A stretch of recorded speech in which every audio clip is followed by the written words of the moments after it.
राधा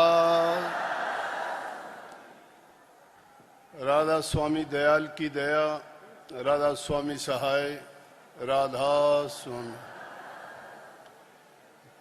माननीय आचार्य देवव्रत जी, शहर से दूसरे आए गणमान्य व्यक्ति, महात्मा लोग, साध संगत जी, ये हमारा आज बड़ा अहोभाग्य है कि महापुरुषों ने यहाँ आके हमें दर्शन दिए, कृतार्थ किया। इतने समय व्यस्त होते हुए भी हमारी प्रार्थना इन्होंने स्वीकार की, क्योंकि धर्म समाज से ही है और समाज जब उन्नत होगा तो चहुमुखी प्रगति होगी। और आचार्य जी जो इस युग में कार्य कर रहे हैं, वो शायद ही किसी ने ऐसा सोचा होगा। समय समय पर महापुरुष आते रहे, स्वामी दयानंद जी, विवेकानंद जी और दूसरे संत महात्मा जिन्होंने अलग अलग क्षेत्र में बड़े समाज का उत्थान करने के कार्य किए, उनको भ्रमों से, पाखंडों से निकालने के काम किए। और महापुरुषों की तो संगति क्या, मैं कहता हूं दर्शन ही इतना लाभ देता है कि आदमी सब अपनी बुराइयों को भूल के अपना मार्ग बदल लेता है। उसका महिमा कहनी भी बड़ी छोटी पड़ जाती है।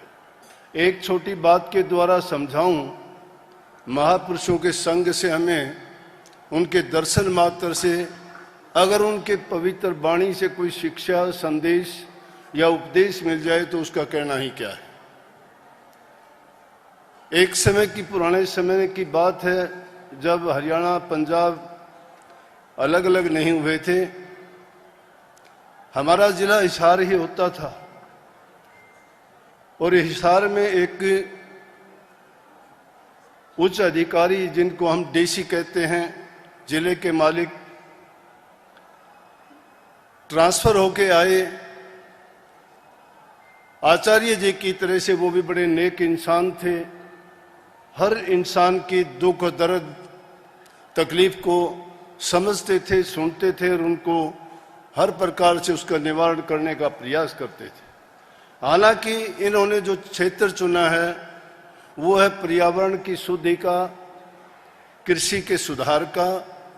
और इस सुधार करने से मैं कहता हूं कि सब कुछ ही सुधर जाता है। इस युग में हम पाते हैं कि हर चीज दूषित है, पानी भी दूषित है, हवा भी दूषित है, मिट्टी भी दूषित है, लोगों के दिमाग भी दूषित है।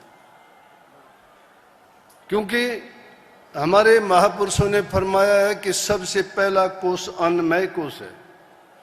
5 कोष है हमारे शरीर में, अन्नमय कोष, मनमय कोष, ज्ञानमय कोष और विज्ञानमय कोष, और उसके बाद आता आनंदमय कोष।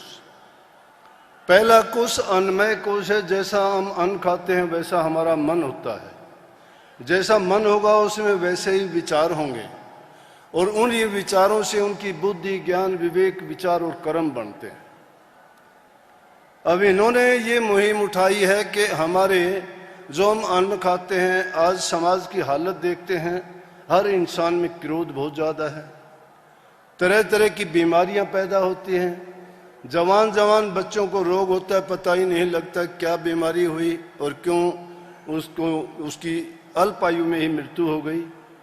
उसका कारण हम जानते हुए भी उसके बचने से उपाय नहीं करते, लेकिन इन्होंने बड़े अच्छे तरीके से उसका एक खोज निकाली है। और इन्होंने ये मुहिम चलाई कि अन्न भी शुद्ध होना चाहिए, जल भी शुद्ध होना चाहिए, सब्जियां भी शुद्ध होनी चाहिए, फल भी शुद्ध होने चाहिए, और वायु और मिट्टी भी शुद्ध होनी चाहिए।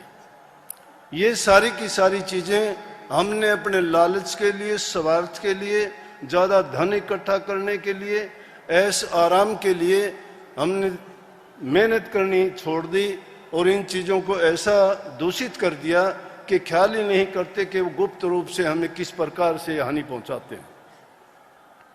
लेकिन मैं बात दूसरी कह रहा था, महापुरुषों के दर्शन से और उनके सानिध्य से जो हमें फायदा मिलता है। तो जब वो डीसी साहब वहाँ आए, ख्याति फैल गई आसपास में, महान लोगों की कीर्ति होती है, उनके गुणों का गुणगान किया जाता है, सब याद करते हैं। जो महापुरुष पुराने समय में होके गए, हम आज भी उनको जिंदा रखे हुए हैं, क्योंकि उनके सिद्धांत हैं। उन्होंने जो मानवता के लिए, समाज के लिए नेक काम किए, वो आज भी जिंदा है। तो वो गए नहीं दुनिया से, देह रूप से भले चले गए, लेकिन उनके सिद्धांत और नियम हमेशा के लिए हमारे दिलों में जिंदा रहेंगे, और वो आगे भविष्य में भी इसी प्रकार से मार्गदर्शन करते रहेंगे। ये अलग बात है कि हम उनको किस प्रकार से नज़रअंदाज कर देते हैं, उनको याद नहीं करते, या उनके अनुसार हम अपने जीवन को नहीं चलाते। तो जब ऐसी बातें चारों तरफ फैली, तो एक गांव में एक बुजुर्ग आदमी थे, उनके 4-5 लड़के थे। यही समय था अनाज निकालने का, फसल पक के तैयार होगी, उन्होंने लावणी कर ली, सब फसल काट के तैयार करके निकालने लगे। आजकल तो साधन है, एक दिन में ही निकाल लेते हैं, जब तो महीनों तक उन बैलों से उनको पहले पैरों से उनको कुचलते थे, फिर बरसाते थे, फिर अनाज निकालते थे। 4-5 उनके लड़के थे, बड़ी मेहनत करते थे। तो जब उन्होंने भी सुना, तो शाम के टाइम जब परिवार इकट्ठे होते थे, आजकल वो जमाना नहीं है, आजकल तो अपनी अपनी ढपली, अपना अपना राग है, आपस का प्यार प्रेम सब गया, कोई किसी से बात नहीं करना चाहता, अपने ही तक सीमित होके रह गए। लेकिन जब परिवार बड़े बड़े होते थे, कितने कितने आदमी एक ही घर में एक ही छत के नीचे रहते, बूढ़े बुजुर्ग का कहना मानते थे, जो भी उनका उपदेश होता उसी पर चलते थे। और जब भी कोई बात होती तो उन्हीं से वो न्याय करवाते थे, वही न्यायाधीश होते थे, वही कानून को बनाने वाले होते थे, और वही हर प्रकार से उनको उनके जीवन को संभालने वाले थे। तो एक दिन वो जब शाम को बैठे थे, उनके पिताजी कहने लगे, बेटा मैंने सुना है कि हिसार में एक बहुत नेक इंसान आए हैं, और उनकी बातें बहुत सुनी है मैंने, बहुत अच्छी अच्छी बात बताते हैं। बोले कि आप क्या चाहते हो पिताजी? नेक इंसानों की संतान भी नेक होती है, वो माँ बाप की इज्जत करते हैं, कदर करते हैं, उनको प्यार करते हैं, उनकी सेवा करते हैं, और बुढ़ापे में भी उनको इस तरह से संभाल के रखते हैं जिस प्रकार से माँ बाप अपने छोटे बच्चे को रखते हैं। इसीलिए कहते हैं ना कि बुढ़ापा और बचपन एक जैसे हो जाते हैं।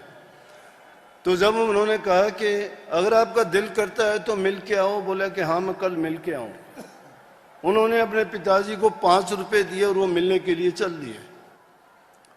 उस दिन वो मिल के आए, दिन में बच्चे काम करके अनाज निकाल के घर में डाल लिया।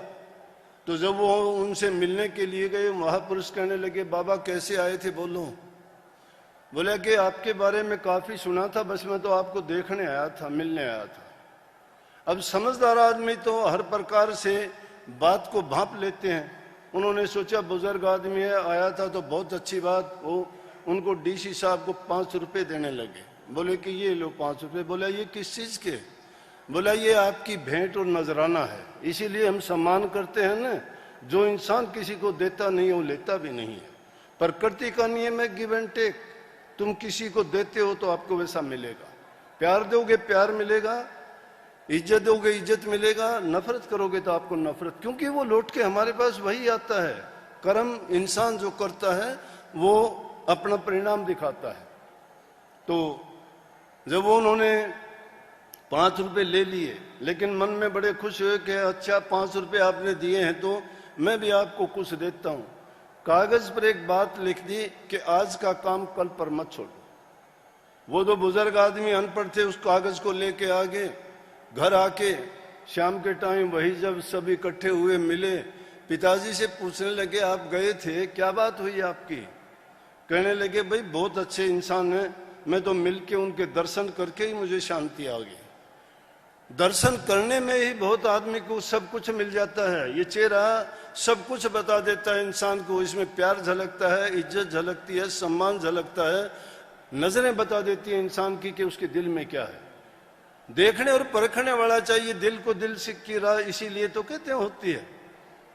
बोले कि वो बड़े खुश हुए और मैं भी बड़ा खुश हुआ। मैंने उनको 5 रुपए दिए नजराने के रूप में, तो वो कहने लगे मैं भी आपको कुछ देता हूं। उन्होंने मुझे कागज लिख के दिया, मुझे नहीं पता ये क्या है। उन्होंने बोला कि इस पे लिखा है कि आज का काम कल पर मत छोड़ो। वो कहने लगे बेटा एक बात बताऊं आपको, मुझे पता है कि तुम इतने दिन से काम में लगे हुए हो, थके हुए हो, और आपने अनाज भी ले आए, सिर्फ तूड़ा न्यार जो बाकी है वो खेत में है।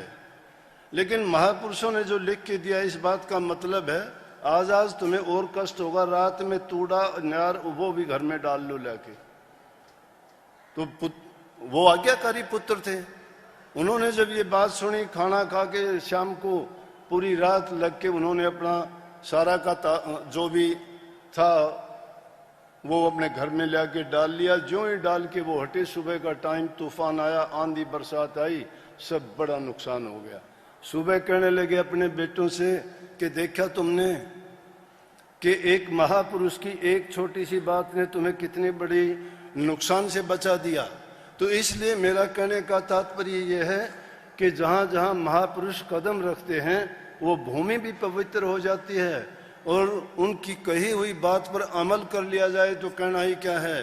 तो आज देवव्रत जी आचार्य जी हमारे बीच इसीलिए पधारे हैं कि हमने इनसे प्रार्थना की थी कि हम सब किसान लोग हैं और जो तरीके इन्होंने अपनाए वो हमें भी बताएं, ताकि हम भी उनके अनुसार खेती का कार्य करें, जिससे किसानों की खेती की उपज बढ़े, अनाज भी पवित्र हो और हमें हर प्रकार से रोग से, बीमारी से, तकलीफ से जो होती हैं उनसे मुक्त रहें और शुद्ध वातावरण मिले। रोग दोस्त तो तभी लगते हैं कि जब ये हर चीज विषाक्त है, जहर बनी हुई है, और वो जहर कोई नहीं, हम घोटते हैं हर चीज में। एक भी चीज को अगर आप देखोगे खाने लायक नहीं है। खुद सब मिठाई अगर देखोगे बाजार में, बनाने वाले भी लिख देते हैं, कोई नाराज होगा कि 24 घंटे में इसको कंज्यूम कर लेना, नहीं तो उसके बाद ये खराब हो जाएगी। मतलब वो बाहर बेशक खराब हो जाओ, अंदर में बाहर नहीं खराब होनी चाहिए, अंदर में डाल लो, रोग बीमारी वो कोई पैदा करे।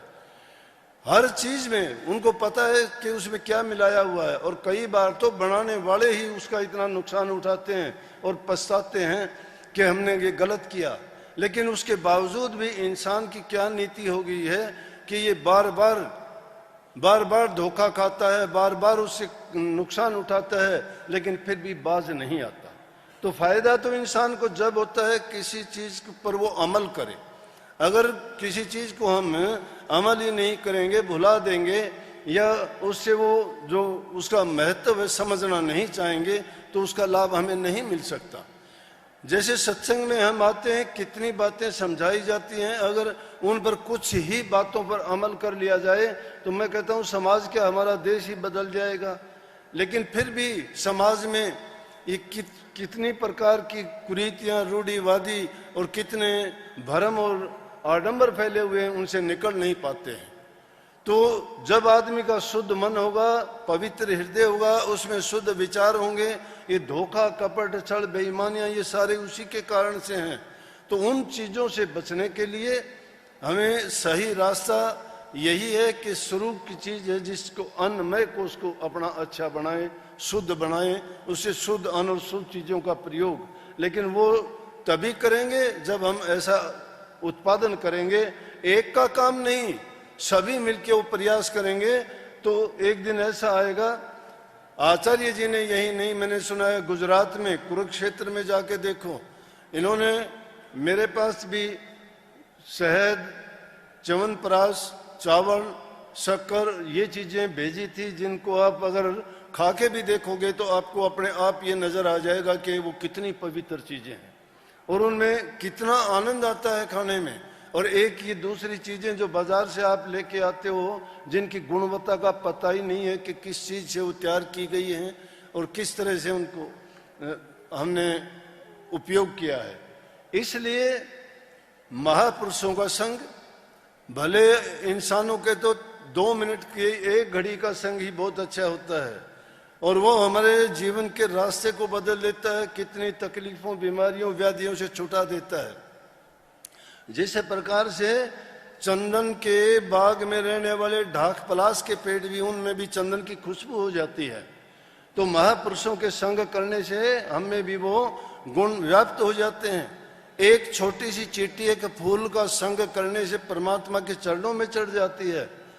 इसे भले नरन के संग सिर नीच ऊंच पद पाए, जैसे पिपील का पुष्प संग इस शीश चढ़ जाए।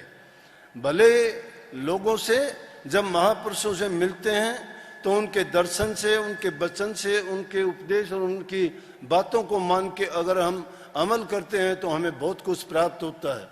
तो इस चीज के लिए हम बार बार आचार्य जी के बड़े आभारी हैं कि इन्होंने अपना कीमती समय दिया।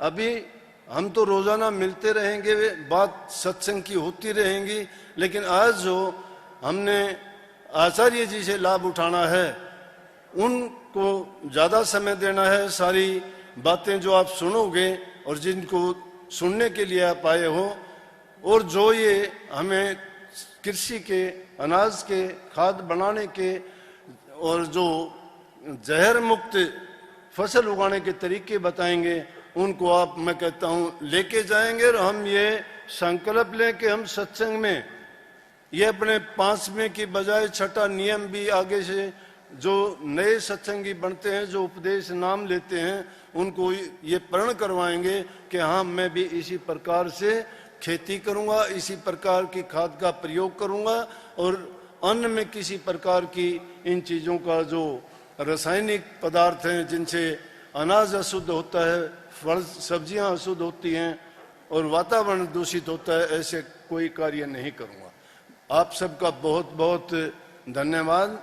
मैं आचार्य जी से प्रार्थना करूंगा कि वो अपने पवित्र वचनों से, वाणी से हमें अनुग्रहित करें।